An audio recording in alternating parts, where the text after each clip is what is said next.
Kan Imam Malik mengatakan paling bagus kurban tu kambing, bukan sapi. Tak ada kambing baru sapi. Tak ada sapi baru unta. Begitu ijtihadnya mazhab Malik.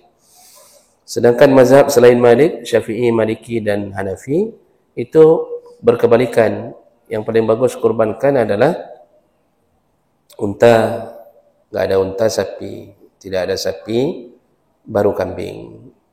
Jadi kalau menurut mazhab Syafi'i, bersyarikat pada satu sapi itu lebih baik daripada beli kambing masing-masing. Nah, kenapa begitu? Assalamualaikum warahmatullahi wabarakatuh. Banyak sekali pertanyaan jamaah, Ustadz kasih kami channel untuk kajian anak-anak muda. Di antara anak muda berasal dari Aceh, luar biasa. Channelnya Maulizul Akbar Nak. Tonton, subscribe, like, share, komen. Assalamualaikum warahmatullahi wabarakatuh.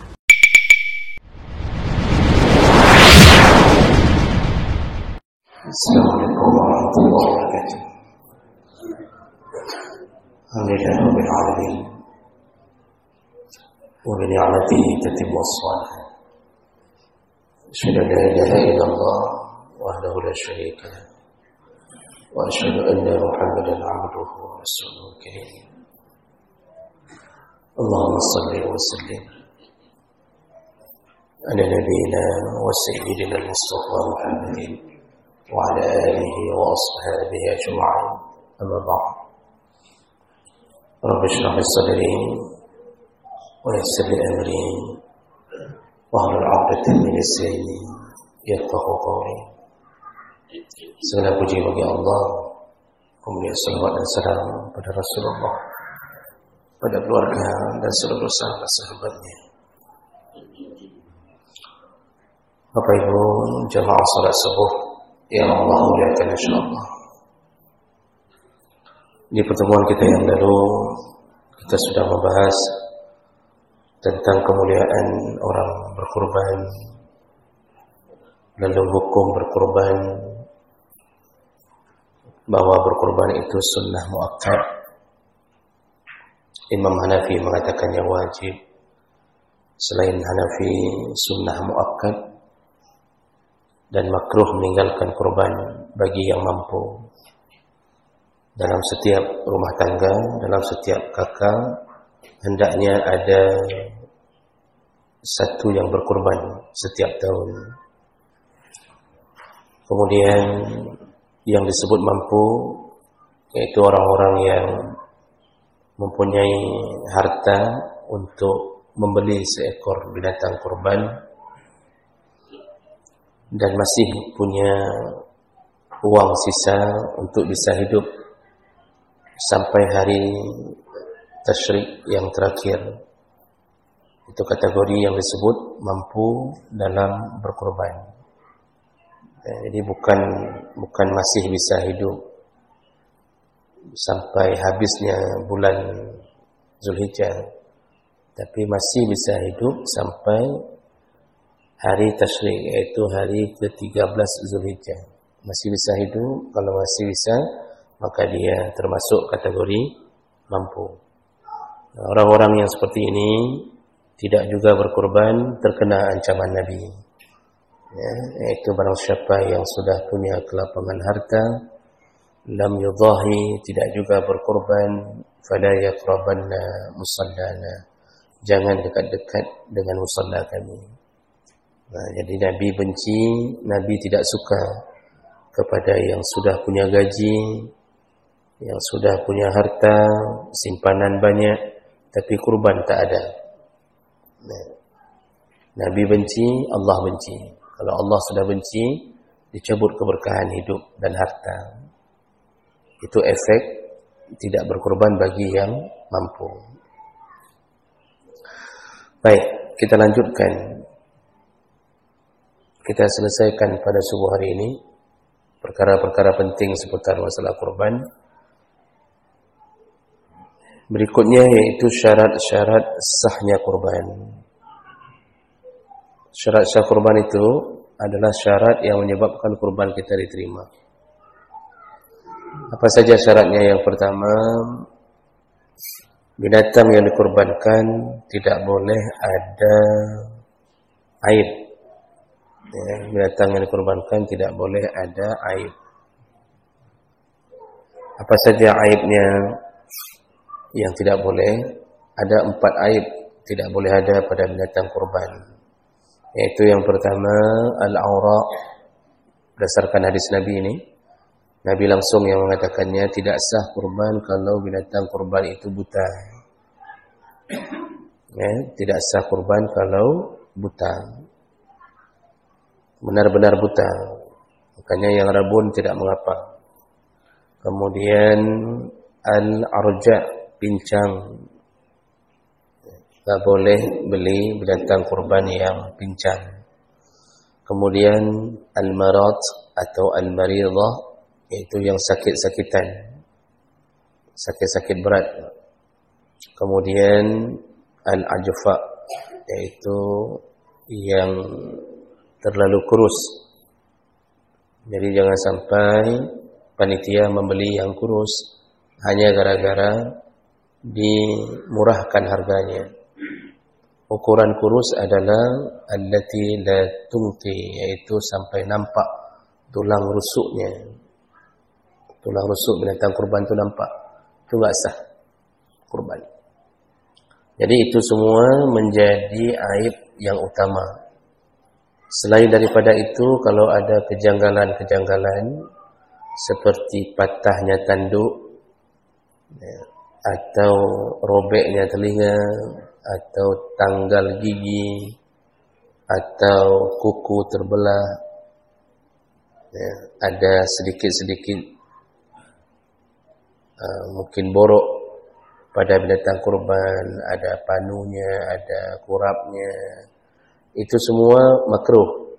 Tidak sampai pada haram, hanya makruh. Karena kalau bisa cari yang paling sempurna. Karena itu persembahan kita untuk Allah Subhanahu wa ta'ala. Lalu kemudian syarat kedua harus dilakukan di waktu yang telah ditentukan, yaitu mulai dari selesai salat sampai sebelum terbenam matahari di hari raya keempat atau hari tasyrik yang terakhir. Yang berkurban sebelum salat tidak sah. Yang berkurban selepas maghrib di hari raya keempat tidak sah. Berbeda kalau kita menyembelihnya hari raya keempat, setelah disembelih proses pembagiannya melebihi waktu maghrib, itu tidak mengapa. Yang penting sembelihnya sebelum maghrib. Kalau enggak, tidak lagi dapat pahala kurban. Kemudian syarat berikutnya yaitu jumlah telah ditentukan. Mengikuti jumlah yang telah ditentukan. 1 orang untuk 1 kambing. Kalau mau bersyarikat lebih pada sapi dan unta. Jadi langsung Nabi mengatakan 1 orang untuk 1 kambing. Maka tidak sah kurban bersyarikat suami istri lalu bersama-sama berniat di atas 1 kambing untuk berkurban. Tidak sah. Berbeda dengan mereka patungan, tapi niatnya tetap di atas 1 orang. Itu sah dan pahala untuk 1 keluarga. Tadi kan disebutkan oleh Nabi, setiap tahun fi kulli amin ala kulli ahli baitin fi kulli amin udhiyah. Setiap tahun hendaknya 1 kakak itu ada kurban. Jadi ibu bapa patungan dengan anak-anak 500,000 per orang. Meniatkan di atas 1 kambing boleh, tapi bukan niat di atas 1 keluarga, tapi niat di atas 1 orang. Jadi tetap untuk keluarkan nama untuk kambing ini atas nama 1 orang. Walaupun tadi uangnya uang patungan. Nanti pahalanya bersyarikat untuk 1 keluarga. Makanya berusaha dalam 1 kakak itu berusaha ada kurban. Rugi betul orang yang tidak berkurban. Lewat hari tasyrik tidak lagi dianggap. Berarti telah hilang kesempatan untuk mendapatkan pahala besar di sisi Allah. Ini bulan-bulan mulia, ini hari-hari yang mulia. Jadi jangan sampai terkena ancaman wal asri innal insana lafi khusrin. Demi waktu. Jadi waktu dikasih waktu oleh Allah, kita selalu merugi. Selalu merugi. Asal diberi kesempatan merugi. Nanti waktu mati minta naik kembali ke dunia untuk minta izin untuk bisa kurban, bisa puasa Zulhijjah, bisa ini, bisa sedekah, macam-macam. Setelah mati, waktu masih hidup, diberi kesempatan, tidak mau melakukan. Nah, ini termasuk golongan lafi khusrin. Sangat rugi. Sangat rugi. Baik. Jadi itu prosedur jumlah.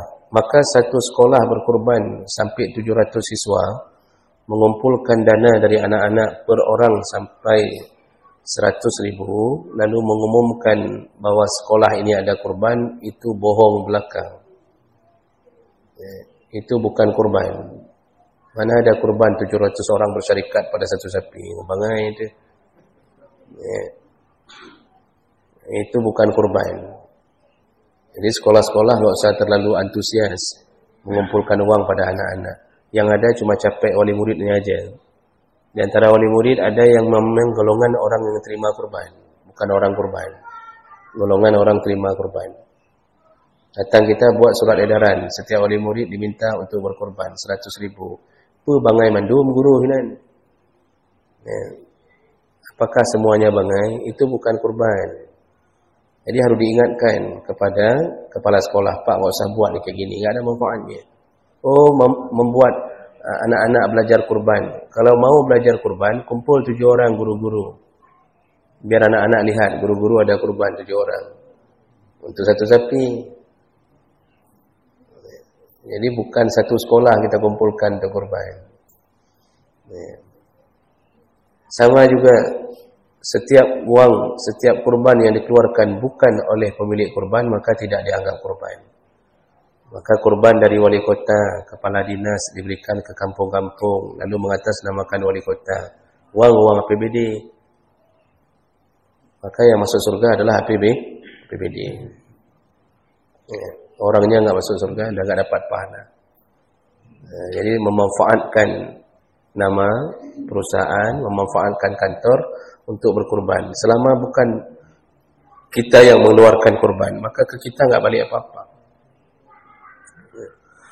Baik, berikutnya.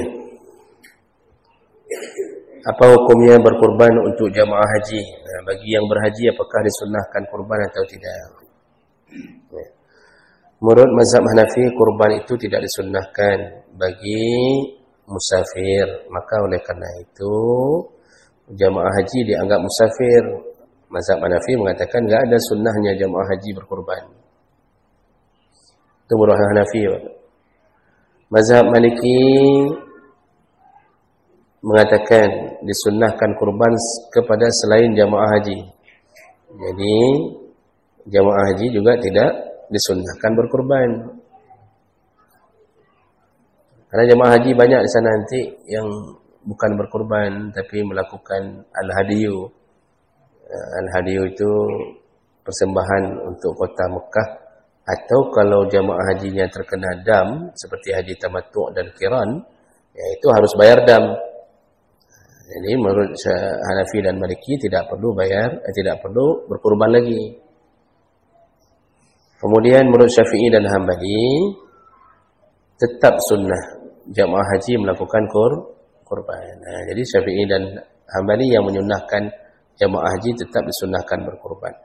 Karena Nabi SAW berkurban di Mina yang diniatkan untuk isteri-istrinya. Hadis riwayat Bukhari. Ya. Jadi tidak masalah bagi jamaah haji untuk berkurban dalam pandangan Syafi'i dan Hambali. Lalu apa hukumnya berkurban untuk anak-anak? Hanafi dan Maliki mengatakan boleh. Syafi'i dan Hambali mengatakan enggak ada sunnahnya. La tusannul udhiyah lis-shaghir. Enggak ada sunnahnya berkurban untuk anak-anak. Maksud anak-anak di sini adalah yang belum balighah.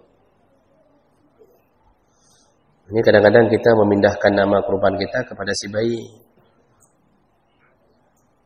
Padahal si bayi itu memang asal surga. Yang Yang bermasalah itu ayahnya. Maka menurut Syafi'i dan Hambali, nggak perlu pun kurban di atas nama anak-anak. Pertama, memang nggak ada sunnahnya, karena Nabi pun tak melakukannya. Yang kedua, anak-anak itu bukan orang yang perlu pahala. Mati pun dia dalam maksiat, dia tetap tidak disebut berdosa. Siapa yang berdosa? Orang yang membiarkannya bermaksiat. Atau orang tuanya, atau gurunya yang membiarkan dia bermaksiat. Sekarang anak-anak pegang HP. Anak-anak pegang HP, lihat macam-macam. Lalu jadilah dia pelaku maksiat. Sampai dia punya cewek, punya pacar. Itu SD udah punya pacar. Panggilannya Abi Umi. Nyai anak depan lah, men. Waktu dia kencing enggak lurus, masih mereng kanan, mereng kiri, tapi udah punya pacar. Lalu dia mulai melakukan kegiatan-kegiatan maksiat yang dilakukan oleh orang dewasa karena lihat yang haram-haram. Siapa yang dosa? Orang tuanya tahu tidak? Kalau orang tuanya tahu, dibiarkan, malah dibelikan pulsa untuknya, disediakan wifi. Semua yang menyediakan wifi, baik rumah sendiri maupun rumah tetangga, lalu digunakan untuk bermaksiat dan kita biarkan, maka pemilik wifi itu ikut menanggung dosa anak itu. Oh, orang tuanya tidak tahu bahwa anaknya telah melakukan maksiat, maka dosa itu kembali kepada pemilik gambar-gambar atau video-video yang tidak boleh dikonsumsi. Siapa yang buat? Websitenya punya siapa? Website itu siapa yang buat? Itu ke sana semua mengalir. Jadi Nabi mengatakan, siapa yang mengajarkan satu keburukan, dia dapat dosa, diikuti dengan dosa orang yang mengikuti keburukan itu. Berbanding terbalik dengan kebaikan. Yang berbuat kebaikan, maka dia dapat pahala, diikuti dengan pahala orang yang melakukan kebaikan itu. Jadi makanya hati-hati berbisnis. Yang punya PS, hati-hati. Itu anak-anak enggak salat di depan PS kita, semuanya dialirkan pahala ke kita, dialirkan dosa kita. Yang punya kedai kopi, hati-hati. 2 malam yang lalu, kebetulan saya terlambat karena harus buka puasa dulu, baru berangkat menuju ke tempat pengajian. Enggak jauh dari sini. Saya ke Bukit Bintang. Jadi pas di situ baru saya lewati kedai kopi terbesar dari Jalan Polres ke sana ke belakang. Ya Bapak tahulah, ya. Itu kedai kopi terbesar sementara ini. Ya. Itu maghrib, Masya Allah, penuh orang di dalam. Maghrib. Ho Pak Kecil, ho Dengku Imum, ho WH, ho Wali Kota, semua mereka diberikan dan dikirimkan dosa orang yang tidak solat maghrib di kedai kopi itu. Yang pertama dikirimkan ke pemilik kedai kopi. Mati pemilik kedai kopi, menghambur dalam kubur. Kenapa? Dia punya bisnis. Bisnis dia dijadikan fasilitas untuk maksiat. Tak solat maghrib. Saya lihat. Tak sempat saya rekam kerana saya sudah terlambat. Takut tak dapat solat di sana. Nah, rencana nak rekam, nak kirim buat website, buat grup-grup WA dan sebagainya. Ini kondisi Serambi Mekah hari ini. Maghrib penuh di kedai kopi. Pegah syariat dia. Jadi kita disibukkan dengan kalimat-kalimat puji-pujian terhadap diri sendiri. Padahal apa tak mahu. Jadi begitu keadaan kita. Nah, itu hati-hati. Makanya berkorban untuk anak-anak sebenarnya enggak diperlukan. Anak bayi untuk apa diniatkan kurban? Mati mereka memang sudah jadi penduduk surga. Makanya Nabi pun sampai mengatakan bayi-bayi yang meninggal itu semuanya ja'amisul jannah, itu jentik-jentik dalam surga, kata Nabi dalam hadis riwayat Bukhari. Anak-anak itu semua jadi jentik-jentik surga. Jentik kan Pak, anak abi-abi. Jentik itu yang di dalam air tu Pak, yang main-main tu kan. Apa anak abi-abi? Apa bahasa Indonesianya? Anak abi-abi, anak main-main dalam air dia itu. Kata Nabi, itulah anak-anak. Main dari surga ini pindah ke surga sana. Itu dunia anak-anak di surga. Ayahnya yang bermasalah, yang belum pasti, maka kurban cukup atas nama ayah. Ini gara-gara enggak ikut mengaji kadang-kadang sayang si adik ubud kalau nak kurban. Pindahkan ke si adik ubud. Baru lahir, Pak. Baru lahir pindahkan atas nama si bayi. Kurban. Ya kenapa? Seperti saya bilang minggu yang lalu, Pak. Alasannya karena supaya dapat kenderaan. Kan saya sudah bilang hadis masalah kenderaan itu dhaif jiddan. Dan kita enggak naik kambing dalam pandangan Ibnu Hajar, tapi kalaupun itu jadi alasan kenderaan, yaitu menjadi amal untuk bisa melewati titian sirat. Kemudian, mana waktu terbaik untuk berkurban? Yaitu hari raya pertama. Berdasarkan hadis Nabi SAW, awalu ma nabda' fi yawmina hadza, kami memulai hari kami di 10 Zulhijjah, an nusalli, kami salat dulu, summa narji', lalu kami pulang, fananhar, lalu langsung kami sembelih. Di hari raya pertama, hari terbaik untuk menyembelih mengikuti sunnah Nabi SAW. Nabi selalu di hari raya pertama kurban. Itu kalau bisa kita lakukan. Kalau tidak bisa, ya tidak mengapa, ambil hari berikutnya. Ya, masih boleh kurban di hari tasyrih. Bisa jadi seperti saya bilang, tidak bisa kita lakukan karena baru selesai proses salat, khutbah, itu baru selesai proses. Menjelang zuhur, jam 9, jam 10 baru zuhur khutbah. Dan tak mungkin lagi kita bekerja. Tapi kalau bisa lakukan, selesainya cepat, lakukan hari pertama, itu terbaik. Itu hari yang paling afdal untuk kurban. Baik, berikutnya.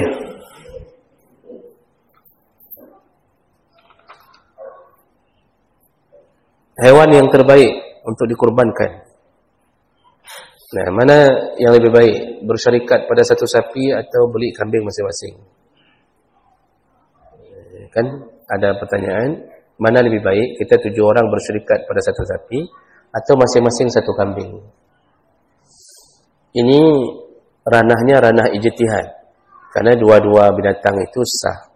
Namun mana lebih baik? Para ulama berijtihad.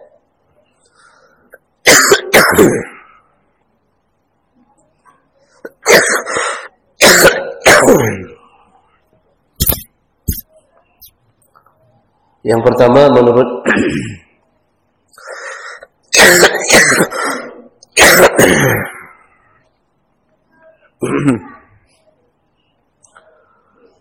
menurut mazhab Malik. Menurut mazhab Malik, yang lebih utama untuk dikurbankan adalah kambing. Jadi kalau disuruh pilih kambing atau kibas. Tidak ada kambing baru sapi, tidak ada sapi baru unta.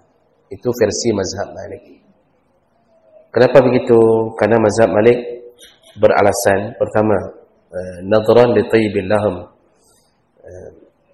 Orang yang kurban kambing itu lebih enak dagingnya, kata mazhab Malik. Yang kedua, Nabi seringnya kurban kambing atau kibas. Nabi sering kurban kambing atau kibas. Nabi itu baru kurban unta di tahun terakhir beliau sebelum meninggal. 100 ekor unta beliau kurban. Sebelum itu selalunya kibas. Maka pilihan Nabi jatuh pada kibas. Kemudian alasan ketiga, kalau seandainya ada yang lebih baik daripada kambing, maka tidak mungkin Ismail diganti dengan kambing. Kalau ada yang lebih baik daripada kambing, tidak mungkin Ismail diganti oleh Allah dengan kambing. Berarti itu pilihan Allah adalah kambing yang terbaik. Kalau ada yang lebih bagus daripada kambing, maka Ismail diganti oleh sapi, oleh unta. Tapi ternyata kambing, kibas yang menggantikan Ismail. Nah, itu 3 alasan itu menyebabkan Imam Malik mengatakan paling bagus kurban itu kambing, bukan sapi. Tidak ada kambing baru sapi, tidak ada sapi baru unta. Begitu ijtihadnya mazhab Malik. Sedangkan mazhab selain Malik, Syafi'i, Maliki dan Hanafi itu berkebalikan. Yang paling bagus kurbankan adalah unta. Tidak ada unta, sapi. Tidak ada sapi, baru kambing. Jadi kalau menurut mazhab Syafi'i, bersyarikat pada satu sapi itu lebih baik daripada beli kambing masing-masing. Nah, Kenapa begitu? Alasannya karena likasratil lahm, yaitu banyaknya daging. Banyaknya daging. Nah, itu alasan pertama.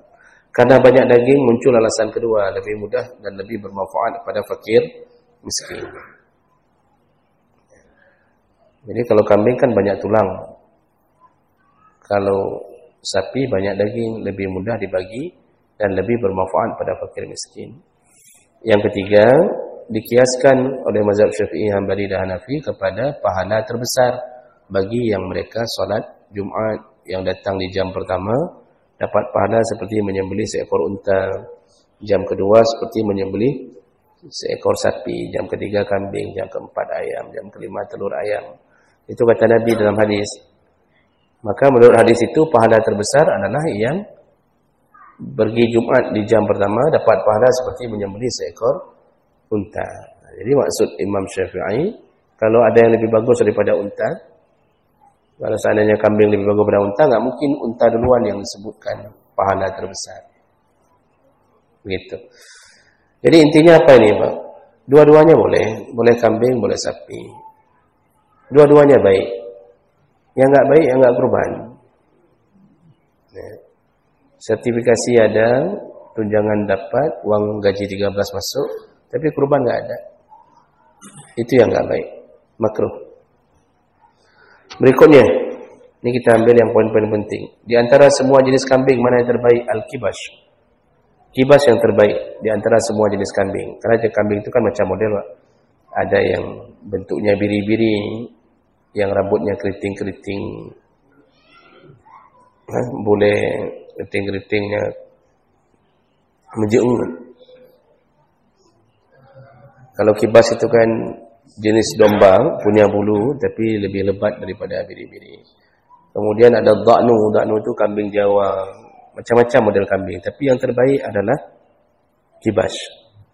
Orang kita hari ini enggak, katanya dari mulut ke mulut, enggak baik kurban kibas, mubekuh, bau kus, kata mereka. Saya sudah berapa tahun kurban kibas, itu mana ada bau kus. Bahkan orang yang sudah menyembelih kibas, setelah dikasih pun, Pak, nggak tahu dia mana kibas, mana kambing. Nggak tahu. Jadi dari dulu Nabi sembelihnya kibas. Dan harganya lebih murah, lebih besar. Jadi harga 2.700.000 kibas itu sudah sama seperti harga kambing yang 3 jutaan. Kau beraya menumpuk. Karena harganya murah. Ini orang harus cari kambing misalkan. Padahal pilihan terbaik adalah kibas. Jadi mengkibas, hitamkan kibas. Bilang bau ini, bau itu, mana ada bau. Yang namanya kambingnya bau lah. Lalu kemudian bolehkah dengan jantan atau betina? Dua-duanya boleh. Namun kalau ditanya mana lebih bagus, baru bagus jantan. Jadi kurban dengan kambing betina boleh. Tapi kalau ditanya mana lebih afdal, afdal jantan. Az-zakaru afdalu 'ala al-asah min al-unsa.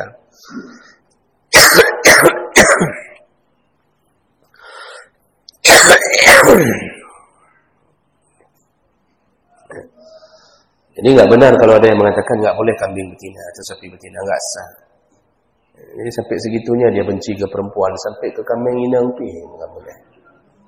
Itu nggak benar semua. Ini isu Pak berkembang, itu jangan langsung didengarkan. Rujuk ke kitab. Kalau ada orang bilang ceramah ini ceramah itu, tanya. Maksudnya tanyanya, yang tempat kitab dibaca. Tunjukkan ke kami. Ada lagi misal berkembang dunia, isu dalam dunia akikah misal. Katanya haram makan daging hasil akikah. Pemiliknya nggak boleh makan. Dan nggak boleh terima hadiah di hari akikah. Itu coba tanya, Pak dibaca. Kitab apa? Coba tunjukkan kitab apa yang mengharamkan daging akikah. Jadi orang kembang isu dari satu mulut ke mulut yang lain terus. Sampai nggak ada yang berani makan kambing akikah. Dia sembelih di rumahnya, dia masak, nggak boleh cukai. Anaknya mengambil satu, jangan-jangan ni punya akikahnya, aku tampung mati ke lagi akikahnya. Sampai segitunya. Padahal nggak ada kitab yang mengatakan daging akikah itu haram. Boleh, cuma dia bukan seperti kurban. Kalau kurban memang disuruh makan, disuruh simpan. Akikah jangan. Kalaupun makan, jangan banyak. Karena sifatnya akikah itu orang yang sedang berbahagia. Diberi anak. Disuruh traktir orang. Yang namanya orang seperti orang keluar gaji. Suruh traktir. Jadi makan. Bolehkah terima hadiah? Boleh. Seorang nggak boleh. Dia sudah bawa hadiah. Lalu kita tolak, enggak, dia akikah, dia enggak akikah. Malah itu menyinggung perasaan orang. Malu dia. Dia udah bawa pisang dari kampung 1 tandan. Lalu dia bawa macam-macam untuk hadir ke akikah, undangan akikah anak kita. Dia bawa, ada yang ibu-ibu bawa spray, bawa bantal anak-anak. Begitu di depan rumah, enggak, bawa pulang, ada mupu main-main. Itu mati urunya hejak dia kena. Boleh terima, tapi jangan diundang untuk memberi hadiah. Oh, enggak mau terima hadiah karena kita merasa kita bersyukur sama Allah dari beri anak. Buat dalam undangan, jangan bawa apapun kado. Cukup amplop saja. Ya, begitu. Ya. Jadi isu berkembang itu jangan langsung dijadikan rujukan. Ada baca enggak? Ada membaca kitab tidak? Pernah belajar tidak? Nah, jadi enggak benar bahwa kambing betina enggak sah.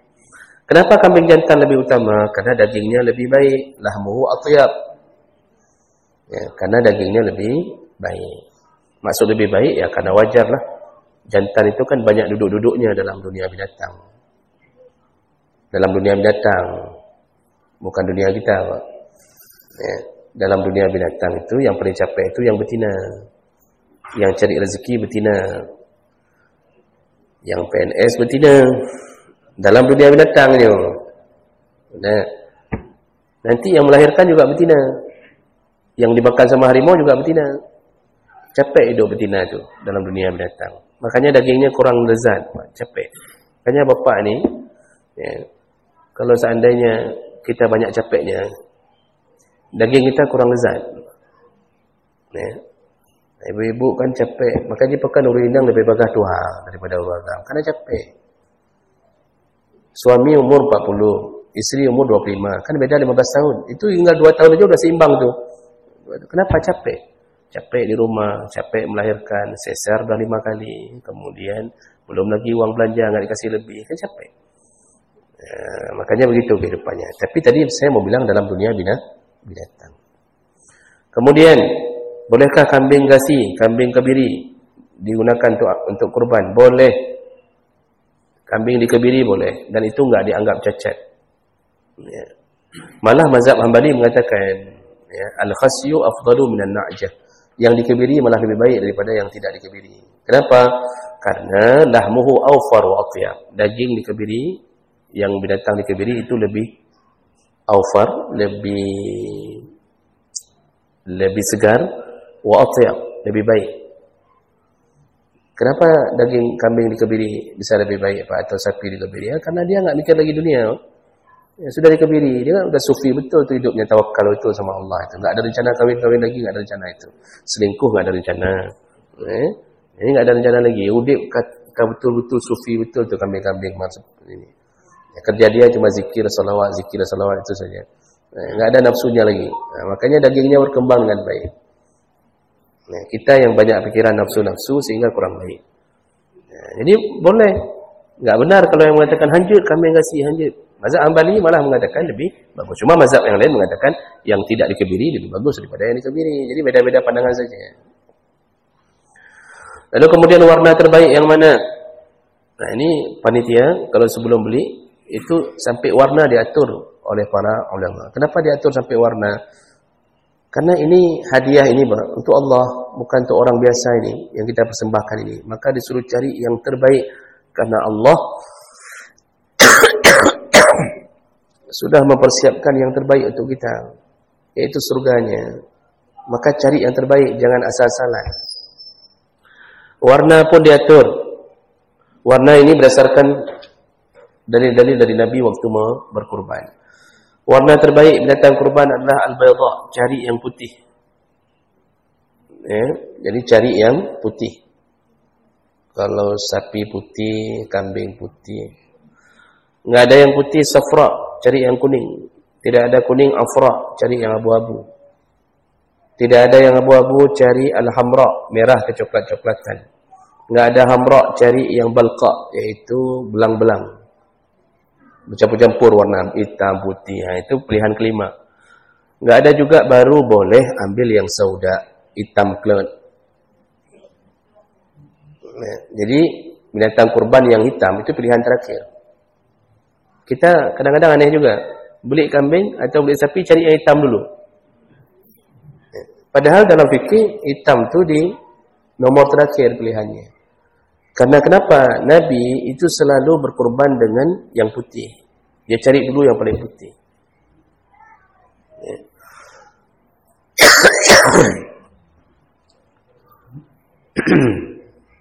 Hitam nomor terakhir. Syaitan sering menjelma jadi binatang yang identik dengan warna hitam.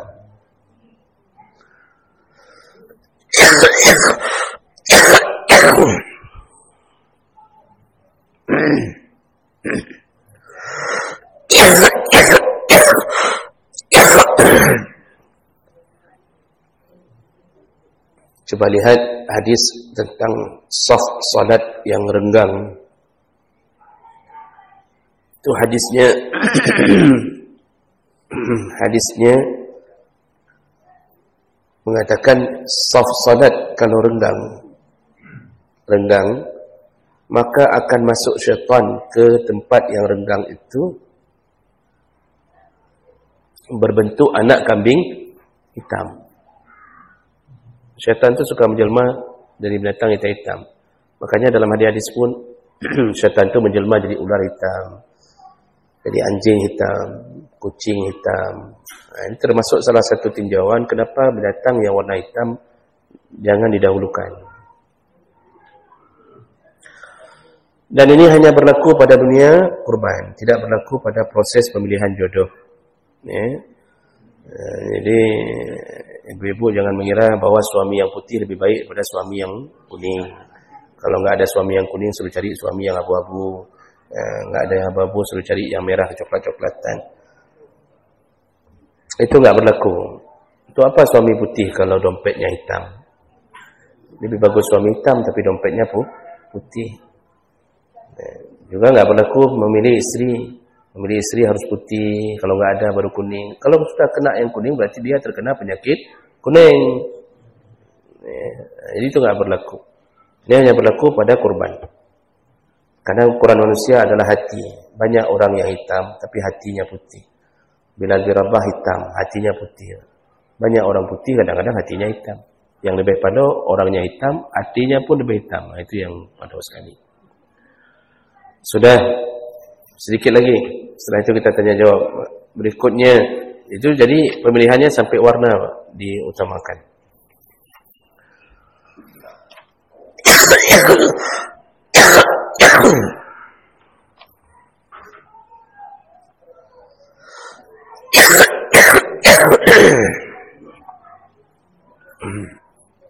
Berikutnya sunnah-sunnah dalam kurban. Sunnah-sunnah dalam berkurban. Dalam berkurban itu ada penyempurna kurban, sunnahnya. Apa saja Bapak Ibu? Singkat saja.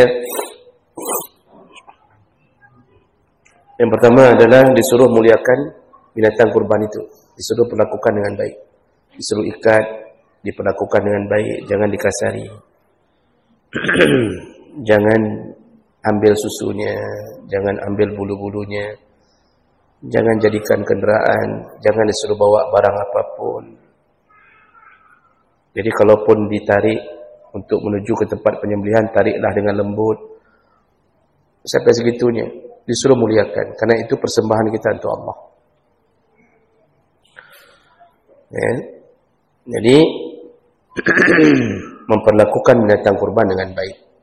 Namun wallahu alam saya tidak tahu dari mana asal usul disuruh pakai bedak, lalu pakai lipstik, lalu disuruh lihat di cermin. Itu saya nggak tahu dari mana. Kemudian disunnahkan untuk menyembelih dengan tangan sendiri. Kalau bisa menyembelih dengan tangan sendiri, sembelih tangan sendiri. Yang punya kita. Kalau nggak bisa, ya diwakilahkan. Jangan dipaksa. Kemudian disuruh untuk menghadiri proses penyembelihan. Nah, sunnah menghadiri proses penyembelihan. Lihatlah. Jadi sunnah melihat. Lalu kemudian disunnahkan pemilik kurban berdoa sebelum disembelih. Apa doanya? Yaitu doa iftitah. Wajjahtu wajhiya lillazi fataras samawati wal ardh. Sampai wa ana minal muslimin. Itu doanya bagi kita pemilik kurban. Jadi sebelum disembelih kita doa dulu. Kok bisa doa itu? Karena di situ ada kalimat intinya, yaitu inna salati wa nusuki. Sesungguhnya salatku dan kurbanku. Kemudian penyembelih disuruh menghadap ke kiblat. Penyembelih disuruh menghadap ke kiblat. Lalu kambingnya disuruh rebahkan ke rusuk kiri. Ini bagi panitia nanti kasih tahu penyembelih menghadap ke kiblat, sunnah ketika berkorban.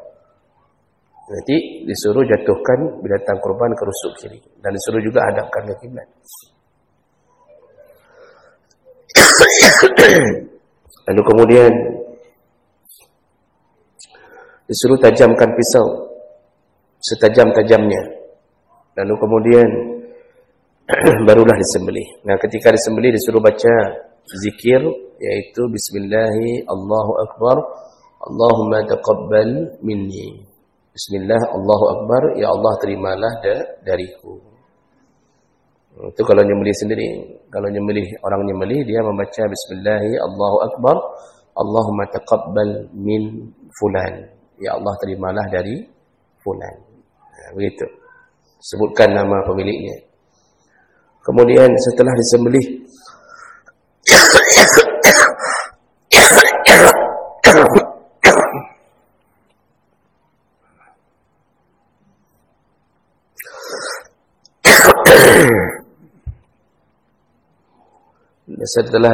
disuruh tunggu sampai dingin sendiri. Jangan waktu sedang menggelepar-gelepar langsung kita kuliti. Disuruh tunggu dia dingin sendiri sampai enggak ada lagi pergerakan. Nah, baru disuruh ambil untuk dicincang atau dipotong-potong. Itu bahagian. Kemudian ketika menyembelih jangan nampakkan sembelihan itu di depan kurban yang lain. Jadi kalau mau sembelih sapi jangan kasih nampak di depan sapi yang lain. Jadi ditutup. Jangan dia melihat temannya lebih dahulu disembelih. Karena itu akan menciutkan dagingnya, jadi membuat enggak segar. Baik, berikutnya tentang pembagian daging. Pembagian daging kurban dibagi 3 secara umum. Sepertiga suruh makan, kata Allah. Sepertiganya lagi disuruh bagi kepada yang suka-suka. Suka-suka itu, atau ilmul qani, ya suka-suka kita. Boleh orang kaya, boleh guru-guru, boleh besti-besti, boleh saudara-saudara kita mau kirim kemana, itu terserah. Itu sepertiga suka-suka.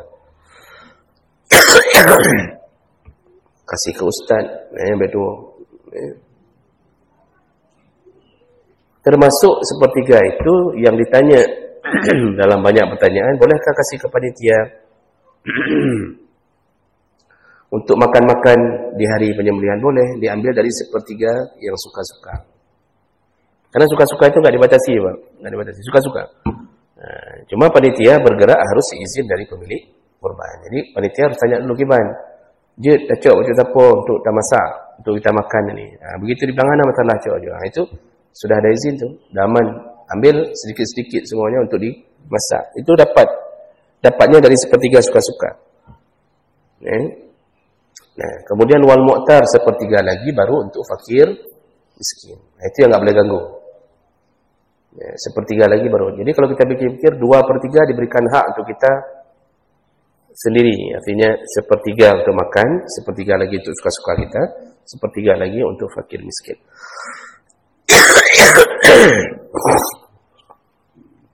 Tapi itu Pak, kondisional, nggak mesti begitu. Maksudnya kondisional begini, kita nggak mau ambil sepertiga. Sayang, banyak kali orang miskin nggak pernah makan daging. Kita bilang, ilung sama plastik benda kaji. Lain bagi aja ke orang lain. Boleh, dibolehkan. Atau kita nggak kasih ke orang kaya, kita cuma panggil fakir miskin juga boleh. Jadi kondisional sekali. Yang penting intinya ada yang kita makan, ada yang kita bagi. Berikutnya, sudah hampir habis semua. Sudah hampir habis, juga suara sudah hampir habis. Berikutnya, haram menjual kulit binatang kurban. Tidak sah kurban kalau kulitnya dijual oleh pemilik kurban. Rasulullah mengatakan, "Man ba'a jilda udhiyatihi fala udhiyata lahu." Orang siapa yang menjual kulit binatang kurban, enggak ada kurban untuknya. Enggak dianggap kurbannya, enggak diterima. Sebenarnya bukan kulit aja. Semua enggak boleh. Ya, maka di sini sebutkan wa yuhram bai'u jildil udhiyah. Haram menjual kulit, lalu syahmuha lahmuha atrafuha ra'suha. Kulit jeroannya, kemudian bulu-bulunya, kepalanya, ujung-ujung kakinya, apa saja nggak boleh dijual oleh pemilik kurban. Jadi nggak boleh ambil manfaat bisnis di atas kurban kita. Tapi kalau sudah kita kasih ke fakir miskin, kasih ke orang yang suka-suka kita, mereka mau jual terserah, karena itu bukan mereka pemiliknya.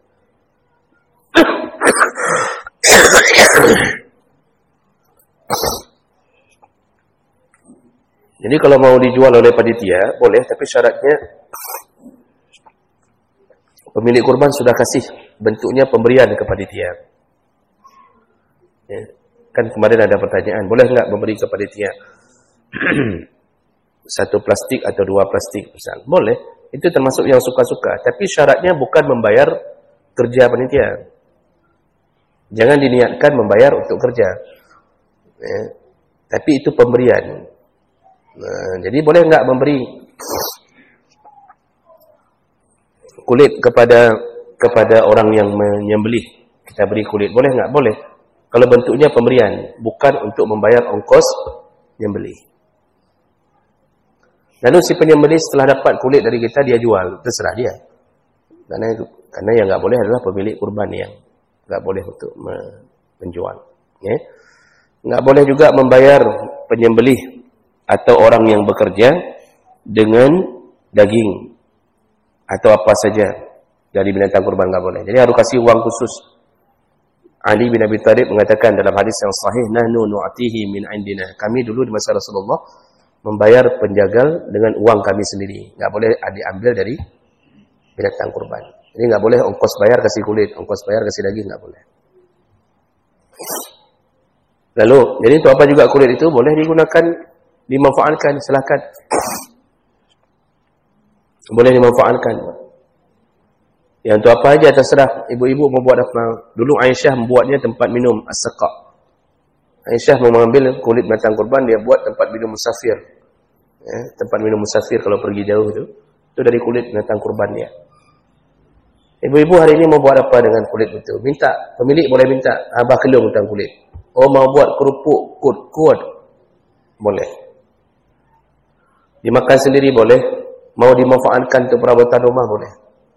Mau buat alas kaki, mau buat spray dari kulit, merasakan sensasi tidur di atas sapi. Ya. Karena selama ini kan cuma kena bulu suami saja. Perlu kena bule kambing digaga. Dia buat spray boleh. Ya. Mau buat gorden dari kulit sapi boleh. Ya, silakan. Alas meja, mau buat kulkas, buat lampu kristal, buat macam-macam, silakan. Buat kacamata, silakan. Itu kalau dimanfaatkan, silakan. Kemudian memindahkan kurban. Saya ulang sekali lagi, Pak. Memindahkan kurban hukumnya makruh di sisi Hanafi, haram di sisi mazhab yang lain. Ya. Tidak boleh memindahkan kurban dari sumber harta, bukan dari tempat domisili, dari sumber harta. Yang tidak boleh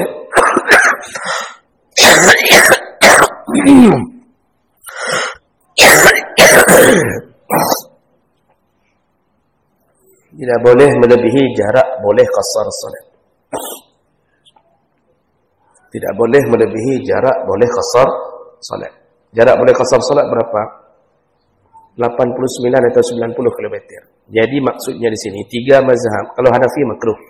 Syafi'i, Maliki, Hambali mengatakan haram, tidak boleh memindahkan kurban dari sumber harta kita dapatkan. Kita kerja di mana? Los Mawi. Sumber harta kita di mana? Los Mawi. Di sini kita area kerjanya di sini, Los Mawi. Maka enggak boleh memindahkan kurban dari area Los Mawi melebihi jarak, boleh qasar salat. Jadi kalau dari sini ke Biren masih boleh. Ke Jenim masih boleh. Samalanga itu dah masuk 90. Ke Merdu sudah enggak boleh. Enggak boleh pindahkan ke sana. Ke Pantang Labu masih aman. Di atas sana sudah mulai masuk daerah Kedih, kena masuk Langsa itu sudah mulai bermasalah. Enggak bolehnya ini sampai diharamkan. Dan itu bisa menyebabkan tidak diterimanya kurban. Kecuali satu alasan. Apa alasannya yang boleh memindahkan melebihi 90 km, yaitu ahlu zalikal mawdi' asyaddu hajah min ahli mahallil wujud. Tempat yang kita pindahkan kurban itu sangat-sangat membutuhkan, tidak ada kurban, sedangkan di tempat sumber harta kita kerja di sini, kita lihat di kampung ini sudah 20 ekor sapi. Kita telefon ke kampung, di Melabuh, di Banda Aceh, kita telefon, hana so kurban, miskin semuanya di kampung itu. Enggak ada. Kan banyak Pak kurban-kurban kampung-kampung pedalaman itu enggak ada kurban tuh. Karena orangnya merata, ekonominya bersawah, susah kurban. Sekali kurban harus keluarkan uang 3 juta, susah kurban. Di saat seperti itu baru boleh memindahkan kurban melebihi jarak 90 km. Nah, makanya jangan suka-suka kirim peng, ditelepon dari kampung. Padahal waktu kita telepon di kampung, di sana pun sapi udah banyak. Lalu kemudian kita bilang, ya enggak apa-apa, kami kurban di sana aja. Jadi dari mana disuruh kurban? Di tempat sumber harta, bukan di tempat domisili. Karena ada yang kerja di sini, tapi domisilinya enggak di sini, di Banda Aceh, bolak-balik. Tapi sumber hartanya di sini. Di sini disuruh kurban. Kenapa begitu, Pak, peraturannya? Pertama, dalil dari Nabi enggak pernah pindahkan kurban dari Madinah ke Mekah. Nabi kalau kurban di Madinah. Padahal Mekah kampung halamannya. Enggak pernah Nabi mengirimkan kurbannya, transfer uang untuk kurban di Mekah.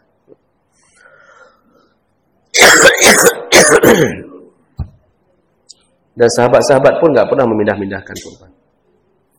Alasan kedua, ini berdampak pada efek sosial. Kalau seandainya diizinkan memindahkan kurban suka-suka, perusahaan di sini, kantor-kantor di sini, orang kampung, orang miskin tiap hari lihat kita pakai baju PNS, pakai baju seragam perusahaan. Begitu musim kurban, semua pegawai kirim kurban keluar luar. Sehingga orang miskin di tempat bekerja itu, udahlah, tetangga-tetangga ganta, enggak ada kurban. Hakiman enggak ada kurban di sini, perusahaan besar enggak ada kurban, semua ada kirim pulang kampung. Itu menyebabkan ketersinggungan sosial. Dan itu tidak baik. Nah, di situ masalahnya. Ya, karena kita ini tetap efek sosial harus dijaga. Syariat begitu indahnya sampai sosial jaga, Pak. Utamakan dulu miskin dan fakir di daerah sumber harta. Sumber harta itu enggak mesti di kantor kita kerja. Areanya bisa duduk Semawi kita kerjanya. Di area Semawi lah, di mana bisa kita duduk di sini nih. Nah, di sini. Nah, jadi ini efek sosial dijaga dan itu sesuai dengan Pancasila sila kelima. Ya, benar Pancasila itu 5. Ini kan menjelang 2024. Jadi harus ada Pancasilanya sikit. Saya enggak yakin apakah Bapak bisa menghafal Pancasila sila kelima. Ya. Apalagi sila keempat. Ya, lebih susah lagi. Nah, terakhir.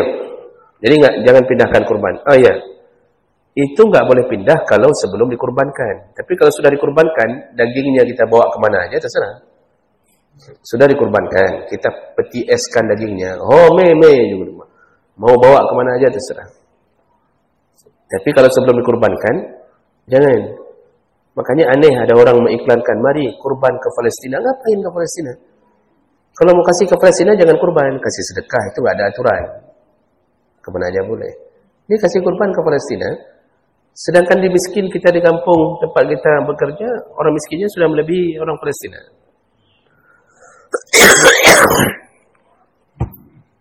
Terakhir, juga betul-betul terakhir.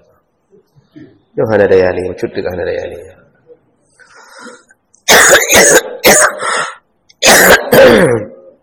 Yang terakhir, berkorban di atas nama orang meninggal. Nanti sering saya lihat di jendela-jendela menasah. Kurban untuk almarhumah, kurban untuk almarhum. Perlu kita garis bawahi dalam mazhab Syafi'i. Ini dikutip dari kitab Mahalli dan Mu'lim Mu'tad. Dalam mazhab Syafi'i tidak sah kurban di atas mayat atau orang meninggal. Wala an mayyitin illam yussa biha. Enggak sah kurban kepada orang yang sudah meninggal kecuali pernah diwasiatkan. Ada wasiat enggak bapak dulu? Maksud wasiat begini, sebelum meninggal beliau mengatakan, ini ambil dari harta saya. Untuk 2 tahun ke depan tolong kurban. Ini wasiat. Karena yang namanya wasit itu bukan harta anak, tapi harta dia sendiri, itu wasit namanya. Jadi bukan wasit, kapan-kapan kamu punya uang kurban ya nak. Itu bukan wasiat, itu nasihat. Luqman itu memberi nasihat. Jadi wasiat itu ada 2, wasiat bentuknya harta dan wasiat bentuknya nasihat. Luqman Al-Hakim itu berwasiat bentuknya nasihat. Jangan sombong, jangan ini, jangan syirik, macam-macam. Jangan lawan orang tua. Nah, kalau ada wasiat, silakan kurban di atas nama ayah. Tapi kalau kurban wasiat, wajib. Itu bentuknya kurban wajib. Enggak boleh dimakan oleh si ahli waris, enggak boleh dimakan oleh orang kaya, hanya untuk fakir miskin. Ini jangan suka-suka, nyok ke mak, nyok ke ayah. Padahal ayah sama mak enggak pernah wasiatkan apa-apa. Enggak sah dalam mazhab Syafi'i. Enggak sah. Berdasarkan surat An-Najm ayat 39. Bahwa manusia hanya mendapatkan apa yang diusahakan di masa hidup.